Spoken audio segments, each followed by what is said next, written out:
Bismillahirrahmanirrahim. Alhamdulillahirabbil alamin. Allahumma shalli ala sayyidina Muhammadin al-Fatih lima ughliqa wal khatim lima sabaq.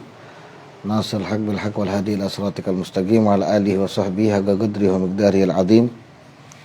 Nawaitu ta'allum wa ta'lim wa naf'al intifa' wa tadhakkur wa tadhkir wal ifadata wal istifadah wal hatha ala tamasuki bi kitabillahi ta'ala wa sunnati Rasulullah sallallahu alaihi wasallam wa du'a ila al-huda wa dalalata ala al-khair wa ibtigha mardatillah wa qurbi wa thawabi subhanahu wa ta'ala.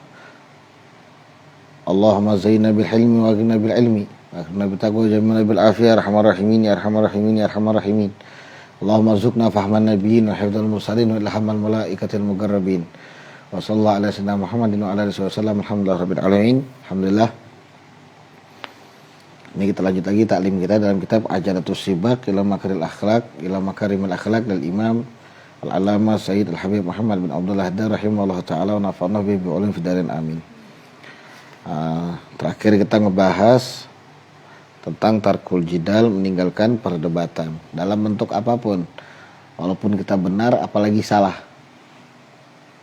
Yang benar aja kalau bisa ninggalkan, apalagi dia salah. Maksudnya jangan sampai berdebat, bukan berarti jangan mau ngebenerin diri, bukan, tapi jangan berdebat, itulah maksudnya. Karena nanti bisa menyebabkan perpecahan. Juga sebelumnya kita sudah bahas tentang bab perbanyak syukur, kemudian sabar, dan sebelumnya. Ini semua merupakan sifat-sifat yang bisa menyelamatkan seseorang di dunia sampai akhirat. Jadi penting. Hanya mesti punya niat. Saya niat belajar, selain untuk belajar juga untuk mengamalkan. Selain belajar, saya juga niat untuk mengamalkan. Harus pelan-pelan kita mulai mengamalkan. Makanya jalan pun kita pelan-pelan. Gitu. Kemudian sekarang kita masuk ke bab selanjutnya. Qala al-Imam Al-Habib Muhammad bin Abdullah Al-Haddad rahimahullah ta'ala wa nafa'ana bihi ulumihi ila an qala al-muhafadhatu 'ala shalawat. Sekarang kita masuk ke bab menjaga salat 5 waktu. Nah, ini penting. Karena semua kebaikan yang tadi yang sudah kita bahas, meninggalkan debat, bersyukur, sabar, ikhlas, niat yang baik, itu semua bisa hangus kalau kita meninggalkan salat 5 waktu. Kemudian yang sebelum-sebelumnya tadi bisa makin jadi atau makin berkembang kalau kita ngerjakan salat 5 waktu. Makanya orang yang pertama kali dilihat itu salatnya. Gimana salatnya dia? Kalau baik, baik semua amalnya. Kalau jelek, jelek. Tapi ada orang salat, dia masih bermaksiat, dia masih suka nyuri, dia masih suka ngegibah, dia masih suka ngegunjing, dia masih jelek. Bagaimanapun bentuk rupa orangnya tadi, selama dia masih salat, ada harapan dia dibawa salatnya menuju kebaikan. Jadi bukan salatnya hancur karena perbuatannya dia, bukan karena salat dia jadi hancur, bukan. Tapi dia memang hancur. Makanya dia memperbaiki diri pelan-pelan lewat salat. Entah apapun tujuan. Fadatu 'ala salawatil khams wa 'alal jama'at khususan jama'atul isya wal fajri. Beliau mengatakan sini menjaga salat 5 waktu dan juga dalam keadaan berjamaah. Jadi 5 waktu kalau bisa berjamaah. Jangan salat sendiri. Khususnya berjamaah salat isya sama subuh. Kenapa? Sebab dua salat ini dua salat yang paling berat yang dikerjakan oleh orang munafik. Jadi orang yang ada tanda-tanda sifat nifak di dirinya itu berat mengerjakan salat subuh sama salat asar. Isya sama subuh. Soalnya Nabi SAW bersabda yang kurang lebih maknanya dua salat yang kalau dikerjakan ini sebagai apa? Dua salat yang paling berat dikerjakan orang munafik. Apa itu? Subuh sama asar. Subuh sama isya. Ada riwayat lain mengatakan sama asar.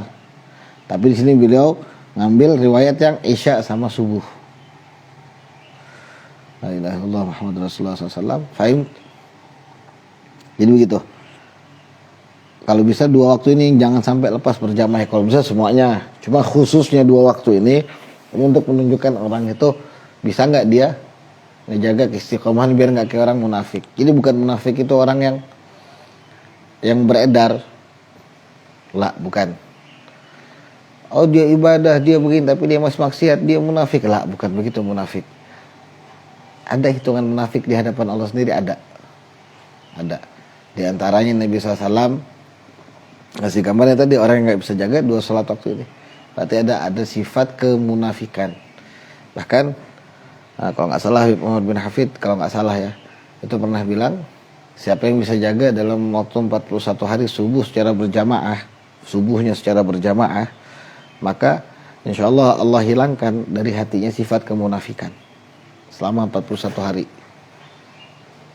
Jadi lihat bagaimana dia subuhnya. Ada kan dia kepikiran malam tuh, dia mikir nggak, oh saya besok mau sholat subuh, mau berjamaah di masjid juga misalkan. Tapi kalau nggak ada, ini ada tanda-tanda, ada ciri-ciri. Kita nggak bilang dia munafik, sebab nggak boleh kita ngehardik saudara kita, ya kafir, itu nggak boleh. Atau kemudian ya munafik, itu nggak boleh. Ya musyrik, itu nggak boleh. Kita nuding kaum muslimin dengan kalimat-kalimat tadi itu nggak boleh. Sebab kata Nabi SAW, orang yang nyebut saudaranya begitu, pada aslinya dia. Orang bilangnya kafir, katanya. Dia bilang saya kafir. Kamu kafir kamu. Kamu begini, kamu kafir. Lalu muslim. Itu dia khawatir, kata Nabi, nanti kembali sifat kekufuran tadi ke dirinya. Sama karena oh musyrik kamu ini. Nyembah kuburan. Dikhawatirkan nanti Allah ngasih sifat syirik tadi ke dirinya. Sama orang kalau bilang ya munafik. Hati-hati. Yang dikhawatirkan nanti Allah ngasih sifat nifak ke dirinya dia.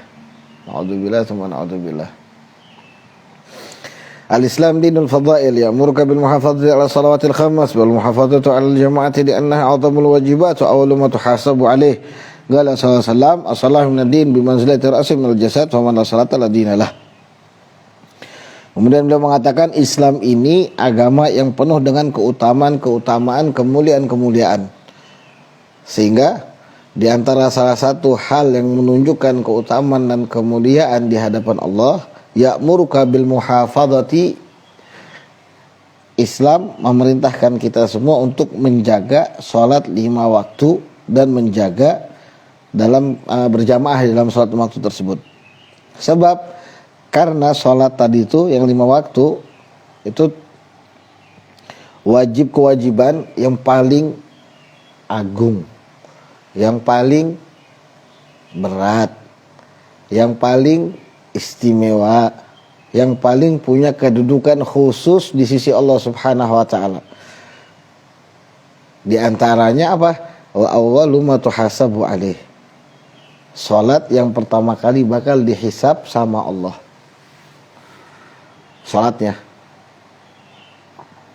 Nabi SAW bersabda, as-salatu minad-din, salat itu termasuk bagian daripada agama. Maksudnya apa? Penegaknya agama. Dalam riwayat yang dikatakan as-salatu imaduddin, gitu loh. Sehingga tapi salat itu bagian dari agama, bagian penting, ya tiang tadi itu pondasi. Kemudian juga dikatakan as-salatu minad-din bi manzilati ra's minal jasad. Salat itu bagi agama kedudukannya seperti kepala dari badan. Kita nih badan penuh, salat itu kepalanya. Faman la salata lahu la dina lahu. Yang enggak salat enggak punya agama. Berarti apa? Yang enggak salat agamanya dia itu enggak ada, mati gitu loh. Sebab apa? Kepalanya hilang. Manusia tangan hilang itu masih hidup. Kaki hilang masih hidup. Tapi kalau sudah kepala yang hilang, hampir-hampir belum pernah ditemukan kasus manusia hidup tanpa kepala. Itu pentingnya salat. Dalam istilah Nabi bilang, as-salatu imaduddin. Salat itu tiangnya agama. Faman aqamah faqad aqamad din. Yang mendirikannya atau mengerjakannya telah menegakkan agama. Faham? Itu saking pentingnya salat. Wa fihi awwalu ma yuhasabu alaihi al-'abdu was-shalah. Riwayat mengatakan Nabi SAW bersabda, yang pertama kali dihisab bagi seorang hamba itu adalah sholatnya. Fa in wujida tamah qubilat sa'iru amalih. Wa in wujidat naqisah ruddat saira amalih. Seandainya kata didapetin sholatnya dia tadi itu sempurna, maka diterima semua amalnya. Maksudnya apa? Sholat itu benar, baik, dia jaga benar-benar. Tapi kalau sholatnya itu berantakan, semua amalnya ditolak. Bahkan dalam hadis Nabi SAW bersabda, "Man taraka salatan laqiyallahu wa huwa alaihi ghadban." Laqiyallaha wa huwa alaihi ghadban. Barang siapa yang meninggalkan salat, kemudian dia berjumpa dengan Allah nanti di akhirat, Allah murka sama dia. Kita sudah bilang, salat ini begitu penting.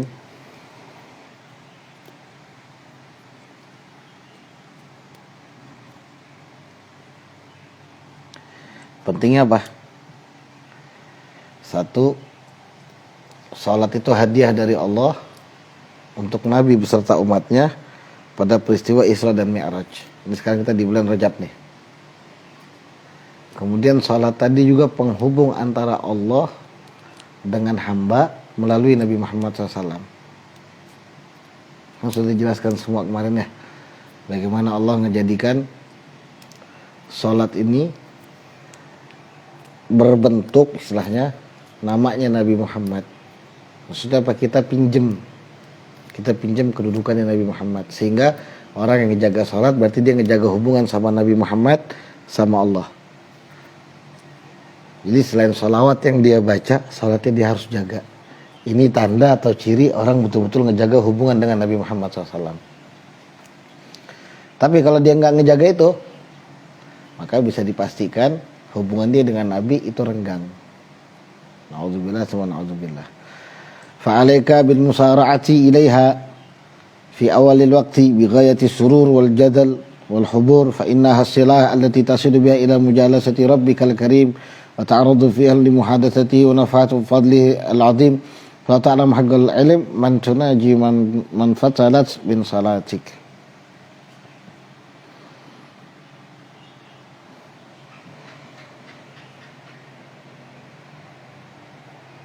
Allah.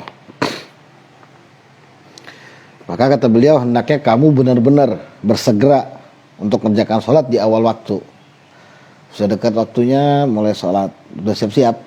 Oh, entar lagi nih zuhur, entar lagi asar, entar lagi isya, entar lagi maghrib, entar lagi subuh. Segera. Allah, kadang-kadang, bukan kadang, sering banget gitu mas-masan.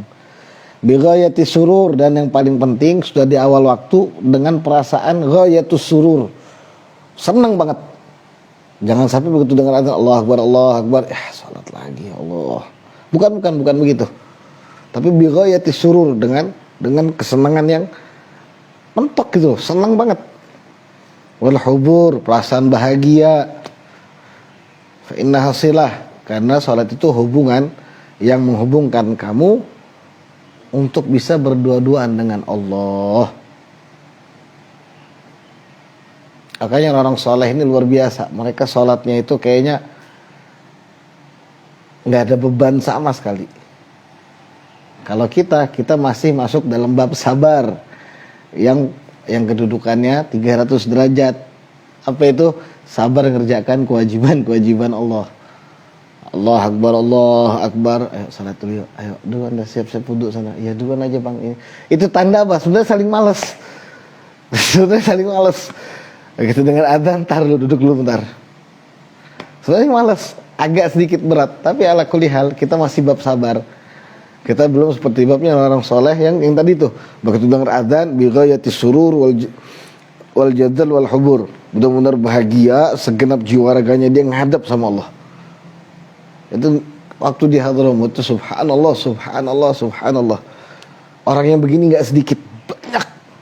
Orang yang begini yang senang sholat 5 waktu tuh banyak. Sampai kadang-kadang kita malu. Ada di daerah, waktu itu kita masih tinggal di asrama di Mukalla, di daerah Fuah namanya, ya kayak Karangbugis sini gitu loh. Di masjidnya itu setiap adzan, pokoknya berapa 10 atau 15 menit bahkan setengah jam mungkin sebelum adzan, itu dari jauh sudah kelihatan nanti ada orang tua jalan pakai tongkat yang kakinya 4, yang kayak jemuran. Pelan-pelan. Setiap mau sholat 5 waktu, wabil khusus Jumat dia datang duluan, dia nyampe, dia baca kahfi, dia baca suarul khamas, dia baca sholat semua sampai khotib naik mimbar, sampai pulang. Jadi kita nih kadang yang muda nih ngeliat, ya Allah, malu banget, apalagi santri. Tapi ala kulli hal itu sebagai salah satu acuan buat kita. Untuk apa? Untuk jadi lebih baik. Karena nggak ada satu manusia pun yang punya kesempurnaan seperti Nabi Muhammad SAW. Tapi kita bisa maksakan diri kita sampai batas kemampuan kita di mana. Makanya orang tanda di hatinya dia ada iman, dia ngerjakan sholat itu dengan perasaan sedikit ringan. Itu minimal sudah. Bukan nggak mau sama sekali. Aduh, apalagi sampai naudzubillah benci, sholat lagi gitu dia. Lah, bukan begitu. Fa inna hasilatu allati tasilu biha ila mujalasati rabbikal karim. Sebab sholat itu penghubung untuk kamu bisa bermunajat atau berdua-duaan dengan Allah Subhanahu wa taala. Uta'aradu fiha li muhadatsatihi, sehingga kamu bisa berbincang dengan Allah di dalam salat dan kamu bisa mendapatkan karunia-karunia dari Allah Subhanahu wa taala yang begitu agung. Seandainya kata kamu benar-benar mengetahui, kata beliau, siapa yang kamu munajat kepadanya di saat salat, kamu tidak bakal yang namanya salatmu itu menjadi enggak khusyuk. Sebab apa? Begitu manis rasanya orang bisa duduk hadapan munajat di hadapan Allah Subhanahu wa taala. Ya subhanallah, kitab ini ngajarin kita benar-benar pelan-pelan. Pelan-pelan kita diajarin Syekh Muhammad bin Abdullah Haddad ini dari awal, dari istilahnya beliau jelaskan apa itu akhlak, pentingnya akhlak, kemudian beliau jelaskan taubat. Kenapa kok harus taubat? Sebab tadi manusia nggak ada yang sempurna, siapapun orangnya, dari kelas awam sampai mereka ulama sekalipun, ini nggak ada yang lepas dari ujian, ya Allah. Nggak ada yang lepas dari keburukan, nggak ada yang lepas dari yang namanya cobaan. Ada yang selamat, ada yang tidak. Tapi intinya ujian itu bakal terus ada selama kamu hidup. Selama kamu hidup. Kapan nggak ada ujian, mati, tinggal dihisab. Makanya mumpung masih hidup, kemarin beliau bertobat, naik lagi sifat-sifat mulia yang lain, terus dijelaskan lagi tentang ikhlas, tentang niat, tentang syukur, tentang sabar, tentang meninggalkan perdebatan. Ini beliau tahu orang kalau mau jadi orang baik begitu pelan-pelan. Sebelum masuk bab sholat, beliau sudah bilang apa? Tarkul jidal, meninggalkan perdebatan. Sebab orang begitu mau baik begini, kamu sok suci, kamu lo begini, itu pasti. Akhirnya kalau dia pengen menyelesaikan, jadi perdebatan, nggak ada ujungnya. Kan kata beliau, boleh ngebalas kalau ada buat buruk dan balas yang setimpal, tapi itu sebabnya bakal menjadikan efek apa? Tuwasi'u, akan memperluas keburukan. Tuwasi'ul adawah, bisa permusuhan itu makin luas. Akhirnya tinggalkan aja, kata beliau. Baru masuk lagi kemana? Ke bab sholat. Ini penting. Jadi kita tuh diajarkan sama beliau benar-benar belajar jadi hamba. Belajar jadi hamba. Jangan sampai usaha yang kamu rintis dari awal tadi, sampai nanti kamu meninggal untuk jadi orang baik, itu sia-sia. Makanya ini kitab banyak dikaji. Bukan kelas apa namanya? Bukan kelas ibtidak sebenarnya. Rata-rata asatid yang ngajinya. Jadi istilahnya pengajar belajar lagi sama anak-anaknya beliau, keluarga besarnya beliau, atau sama habaibnya yang lain. Waalaikumsalam warahmatullahi wabarakatuh. Kalau ta'lam haqqal ilm man tunaji man fatalta salatak. man fatalta min salatika. Seandainya kata kamu tahu siapa yang kamu munajati, yang kamu bersimpuh di hadapannya, kamu gak bakal main-main dalam salatmu, gak bakal kamu sia-siakan, gak bakal kamu tinggalkan. Allah. Sampai ada ba'dul hikayah, orang-orang saleh itu saking mereka bahagianya di saat salat, mereka sampai khuruj karena puncak kenikmatan yang Allah berikan di dunia ini itu diibaratkan sama Allah lewat khuruj. Orang yang bisa khuruj itu rasanya nikmat banget. Aulia orang salihin itu ada yang sampai khuruj bukan gara-gara hubungan, tapi gara-gara sholat. Saking dia ngerasakan kenikmatan berduaan sama Allah, bukan merasakan dia lagi hubungan sama Allah, bukan maksud berduaan sama Allah itu munajat sama Allah maksudnya gitu loh. Saking mereka ngerasakan nikmat. Bahkan ada lagi yang lagi sakit, istilahnya mau dioperasi, nggak butuh sama obat bius, yang dibutuhkan apa? Sholat. Bentar saya sholat dulu, nanti sebelum saya salam silahkan kamu operasi saya. Beres salam selesai semua operasinya. Itu keadaan salafun salih. Wa alamana min alamatil munafiq ay yusalliya wa huwa kaslan wa yunfiq wa yatasaddaq wa huwa karih wa ya'mal a'malan salihah lakinnahu mura'i wa la yadhkurullah illa qalila. Dan ketahuilah di antara tanda orang-orang yang munafik, kata beliau, yang pertama ayyusalliya wa huwa kaslan. Ciri-ciri orang munafik yang pertama, dia sholat tapi dengan perasaan malas.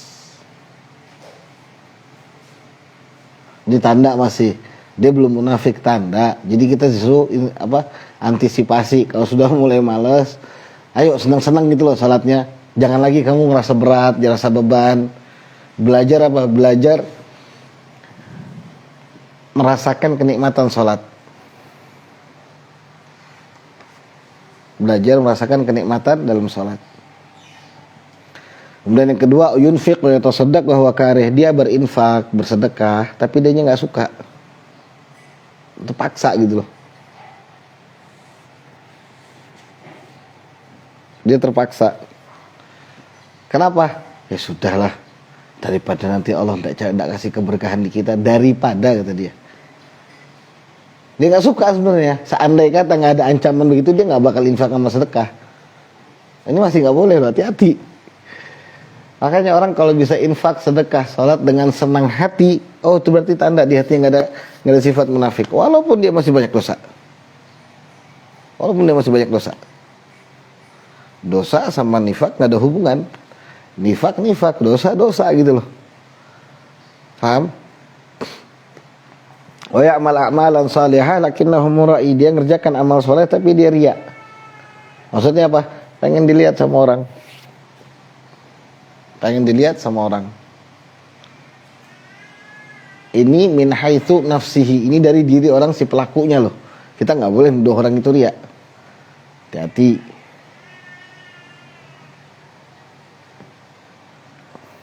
Jadi dia beramal pengen dilihat orang. Sebab ada juga orang yang beramal sengaja biar dilihat orang, bukan pengen tapi biar dilihat orang, biar jadi contoh. Ada yang begitu nggak masalah.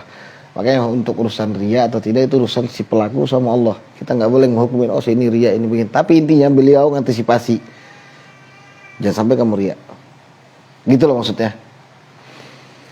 Wala yadhkurullaha illa qalilan. Kemudian yang terakhir kata beliau, tanda orang munafik, dia tidak menyebut nama Allah, tidak mengingat Allah, tidak berzikir kepada Allah kecuali sedikit.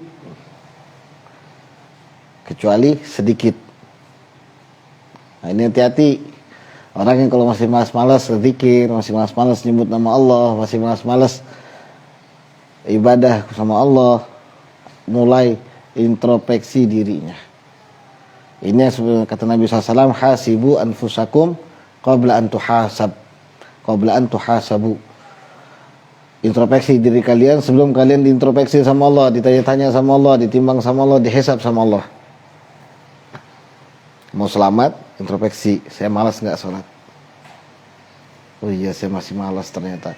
Saya kalau lagi infak sedekah itu betul-betul lillahi ta'ala, atau ya biar nggak dicabut berkahnya sama Allah gara-gara ketakutan. Itu arti kan dia masih nggak senang, bukan senang hati. Kemudian dia ngerjakan amal soleh. Benar nggak sih saya kalau ngerjakan amal soleh ini pengen dilihat doang sama orang? Kalau nggak ada orang saya nggak ngerjakan apa-apa. Jadi yang terakhir, benar nggak saya sehari semalam berapa banyak sih zikir, ingat Allah, menyebut nama Allah, ibadah untuk Allah. Kalau semua tadi sudah kita sadari, oh ternyata saya memiliki semua sifat tadi, segera kita harus taubat sama Allah. Qala Allah Subhanahu wa taala, "Wala ya'tuna salata illa wa hum kusala wa la yunfiquna illa wa hum karihun." Allah katakan, dan tidaklah mereka, yaitu orang-orang yang memiliki tanda sifat munafik di hatinya, mengerjakan salat kecuali mereka semua malas, dan tidaklah mereka menginfakkan hartanya kecuali mereka tuh enggak suka, terpaksa. Innal munafiqina yukhadi'una Allah wa huwa khadi'uhum wa idza qamu ila sholati qamu kusala yura'una an-nasa wa la yadhkurullaha illa qalila. Dalam ayat Allah bilang, orang munafik itu mereka ngerasa mereka bisa ngebohongin Allah. Mereka tetap sholat. Padahal Allah sudah tahu. Cuma Allah biarkan aja. Allah yang mainin mereka. Apa cirinya? Wa idza qamu ila sholati qamu kusala. Kalau dia disuruh sholat males. Jadi mau lihat ciri orang, oh ini ada ciri-ciri kemunafikan, lihat dia sholat sana. Kalau dia berat, oh ini ada tanda. Kita pun begitu. Lo maksudnya bagaimana? Kalau sudah dia ada tanda ciri kemunafikan, jauhin. Orang munafik ini bahaya. Dia bukan dzul wajhain, bukan orang bermuka dua, tapi dia munafik. Beda. Itu nanti mungkin dijelaskan di belakang. Wa fil hadis, terakhir. Masih dikit lagi. Sebenarnya sedikit lagi, selesaikan aja ya. Wa fil hadis anhu sallallahu alaihi wasallam usriya bi ala qaumin tardakhu ru'usahum bil hijarah kullama rudikhat adat kama kanat la yaftaru anhum min dhalika syai'un tajulun haula qala alladziina tatathaqal ru'usahum anis shalah. Allahu afiyah. Kata Nabi SAW, saat waktu di malam Isra dan Mi'raj, aku dilihatkan oleh Allah Subhanahu wa taala kumpulan orang-orang yang kepalanya itu dihantam batu sampai pecah, nanti kembali lagi terus sakit begitu. Dan mereka merasakan sakit, bukan berarti nggak merasakan sakit. Oh hancur, kembali lagi nggak sakit dong, salah. Itu justru sakit, semakin kembali semakin sakit. Jadi level di neraka itu semakin naik, semakin apa maksudnya? Setiap detik yang mereka lewati itu semakin sakit tambahannya. Jadi hancur kembali. Dihajar pakai batu bil hijarah. La yaftaru anhum min dzalika syai'. Ya mereka enggak bisa apa-apain sudah. Hukuman mereka.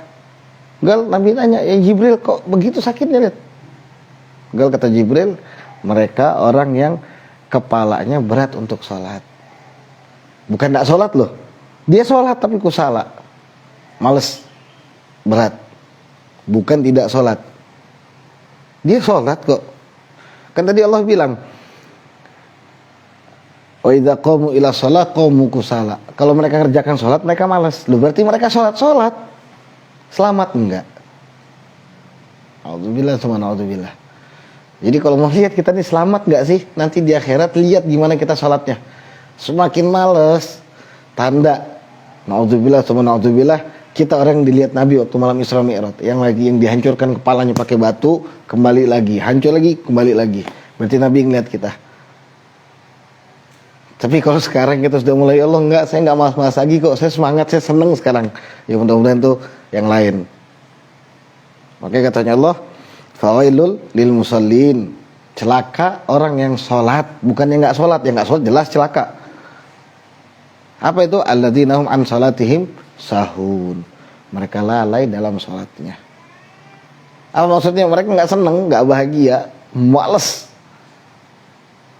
Sehingga ketika dia sholat, yang dia pikirkan tuh yang lain, ke dunia, ke ini, ke itu, macam-macam. Yang sholat pun bisa celaka, apalagi tidak sholat. Makanya kalau mau tobat benar-benar, lihat, kembalikan lagi ke sholat, baikin sholat, perbaikin sholat, perbaikin sholat, perbaikin sholat. Gal wa'lam, beliau juga mengatakan anna tarka sholatil jama'ati min alamatin nifaq, meninggalkan sholat berjamaah itu tanda-tanda kemunafikan.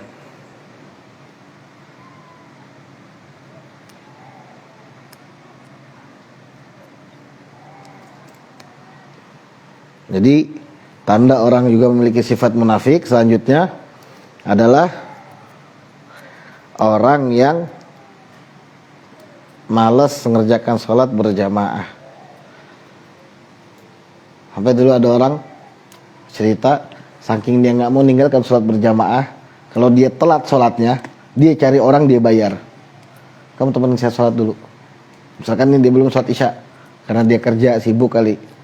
Begitu beres kerjaan semua, dia cari orang. Siapa yang masih bangun, dia siapkan uang, ini saya bayar mahal kamu. Temanin saya sholat.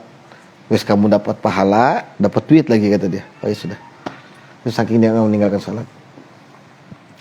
Qala Abdullah bin Mas'ud radhiyallahu anhu laqad ra'aituna wa may yatakhallaf anha illa munafiqun ma'lumun nifaq. Sungguh telah diperlihatkan kepada kami, yaitu orang-orang yang tidak mau sholat bersama kami, maksudnya kecuali mereka itu orang munafik yang betul-betul jelas munafiknya, yang nggak mau ikut sholat sama Nabi SAW, sama sahabat, nggak mau ikut sholat berjamaah. Ngeri. Berarti penting banget sholat berjamaah. Sholat ini sangat penting. Wa ahamul jamaah jamaatul isya wal fajri. Fa fil hadis anhu sallallahu asqalu salatin 'alal munafiqin salatul isya wa salatul fajri. Walau ya'lamuna ma fihima la atauhuma walau habwa 'alal rukab. Kemudian kata Nabi SAW, kenapa itu nangis tuh? Sini. Enggak, kata Nabi SAW, asqalu salatin 'alal munafiqin salatul isya wa salatul fajri. Salat yang paling berat bagi orang munafik yaitu salat isya dan salat subuh. Jadi kata Nabi SAW, kalau mau lihat tadi itu ciri kita nih ada tanda munafik atau enggak, lihat bagaimana kita ngerjakan salat subuh sama salat isya. Apa kita berat lebih? Apa kita ngerasa berat atau enggak? Sebab ini salat yang paling berat. Salat yang paling berat kata Nabi SAW. Kalau ya'lamu nama fihima, seandainya kata mereka para munafikun ini tahu, atau seandainya kata orang-orang ini tahu apa yang ada di keutamaan salat subuh berjamaah, salat isya berjamaah, niscaya orang-orang itu akan berbondong-bondong ngerjakan, maksudnya menuju masjid. La atau huma, mereka bakal ngedatengin dua salat ini, walau habwa 'alar rukabi, walaupun mereka ngesot, mereka bakal ke masjid, bakal berjamaah, intinya bakal cari makmum. Gimana pun cara, saya nggak mau salat sendiri, saya mau berjamaah isya sama subuh. Seandainya kata tahu fadilah, keutamaan yang begitu besar yang Allah siapkan bagi orang-orang yang ngerjakan salat isya sama salat subuh berjamaah. La ilaha illallah Rasulullah SAW. Jadi itu pentingnya menjaga sholat. Hasil kesimpulannya, selama kalian masih hidup, kita bisa introspeksi. Selama itu juga masih ada kesempatan untuk introspeksi, untuk melihat gimana diri kamu. Makanya kadang-kadang sampai hari ini kita tuh sering lupa diri. Asik sibuk ngurusin kesalahan orang lain, keburukan orang lain, tapi sering lupa sama keburukan kita. Enggak, berarti nggak boleh dakwah, nggak boleh nahi mungkar, silahkan mau dakwah nahi mungkar silahkan, nggak ada yang larang. Sebab kalau nunggu kesempurnaan, nggak ada orang yang berhak dakwah kecuali Nabi Muhammad SAW. Siapa yang mau sempurna? Nggak ada yang bisa sempurna seperti Nabi SAW yang Allah sempurnakan. Al-Kamilul Mukammal. Nggak ada seperti Nabi Muhammad. Silahkan kamu dakwah, silahkan. Tapi sembari kamu perbaiki dirimu. Sambil juga kamu perbentengi dirimu. Karena kita nggak tahu ke depannya bagaimana nasib takdir kita. Kata Nabi, lau ya'lamun in ahadakum ya'malu bi'amali ahli jannah bainahu wa bainaha illa dhira' fa yasbiqu alal kitab fa yadkhulun nar. Nabi SAW, ada orang sungguh nih kata Nabi, nanti ada orang mengerjakan amal soleh, amal kebajikan, sehingga antara dia sama sorga itu tinggal 1 jengkal. Maksudnya apa? Dia mati masuk sorga gitu loh. Tapi ketentuan Allah sudah tetapkan, dia mengerjakan 1 perbuatan ahli neraka, habis itu mati, maka dia masuk neraka. Berarti apa? Innamal umru khawatimah. Umur itu dilihat penutupannya. Kalau orang masih hidup, dia masih bisa antisipasi. Maksudnya dia masih bisa usaha dan doa, minta sama Allah husnul khatimah. Bukan dijadikan ajang hidupnya dia itu untuk apa? Untuk sibuk aja.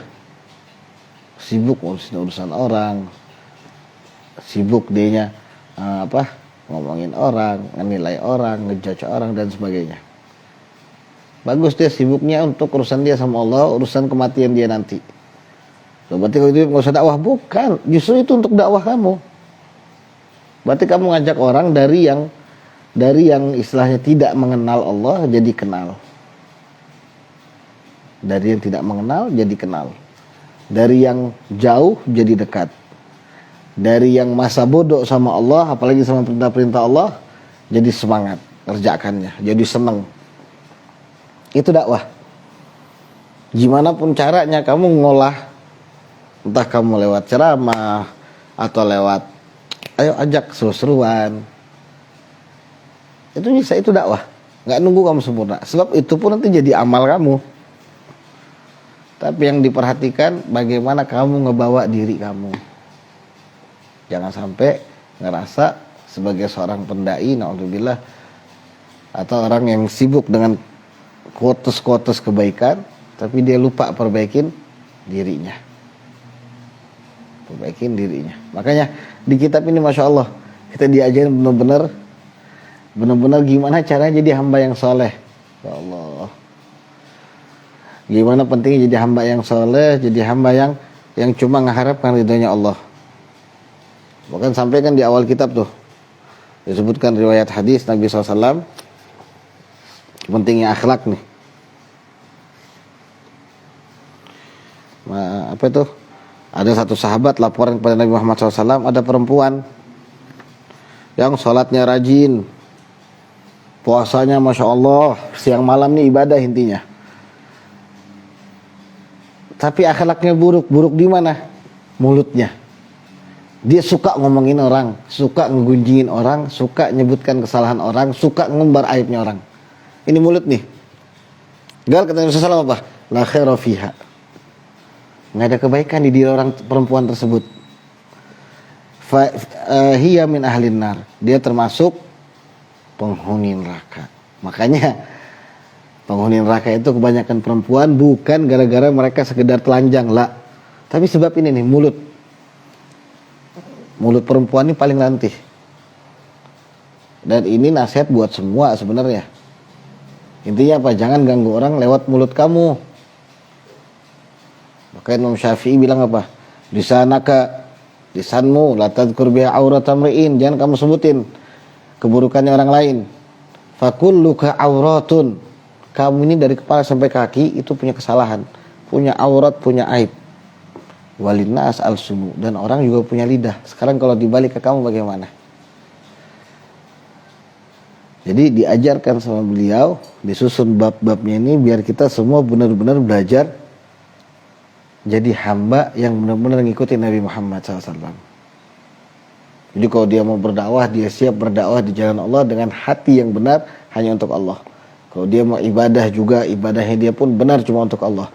Kalau dia mau ini semuanya, dididik sama beliau begini loh. Subhanallah. Allah alam bisawab. Mudah-mudahan Allah berikan taufik hidayah sehingga kita semua dapat mengerjakan apa-apa yang telah beliau ajarkan kepada kita. Allahumma arinal haqqa haqqan warzuqna tiba'ah wa arinal batila batilan warzuqna ijtinabah. Wa sallallahu alaihi wasallam rabbil alamin. Assalamualaikum warahmatullahi taala wabarakatuh. La ilaha illallah.